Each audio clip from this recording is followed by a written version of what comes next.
Hamilton. Hi, Steve. Nice to be here, Jeffrey. Thank you for having me back. Oh, thank you for saying that, Steve. You're always a gentleman. Steve, I know you brought up a few interesting current topics that you wanted to talk about. I guess there's some new rules associated with crowdfunding you wanted to talk to our listeners about?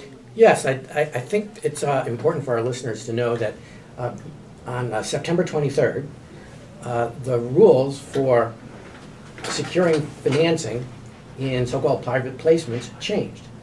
And those rules now permit the general solicitation of investors by companies seeking financing. So what does that mean? That means that companies, if they are seeking financing, historically could not advertise for investors. Right. Now they can.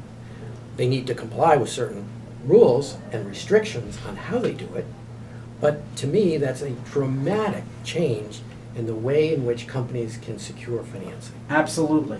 So is it possible, like you're going to be watching cable TV one night and, CEO report, and you're going to see a company advertising for funding? I think it remains to be seen how companies will advertise. Will they post notices on the internet? Will they take out television advertisements? Will they put an ad on radio entrepreneurs for securing financing? I think it's too early to tell. But there will be changes in the way companies raise capital, and there will be more public information available about transactions that investors might be interested in. Does that also mean, again, let's say, I wanted to start an angel fund. A group of us get together, successful entrepreneurs, we put some money in, and we're looking for additional funding for our fund. Let's say we start a $5 million fund, we put $5 million in, we want to get an additional $5 million. Could a angel advertise something like that, looking for additional funders? Yes. Open up Boston Magazine, and here we have the Jeffrey Davis Angel Fund.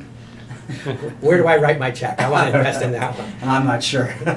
Absolutely. I do think that not only angel funds, but perhaps venture capital funds, which historically have been seeking institutional funding. Right. They may try to seek out wealthy individuals and try to identify them through some sort of advertising campaign. Again, that remains to be seen how they will approach this, but it does open the door to that possibility.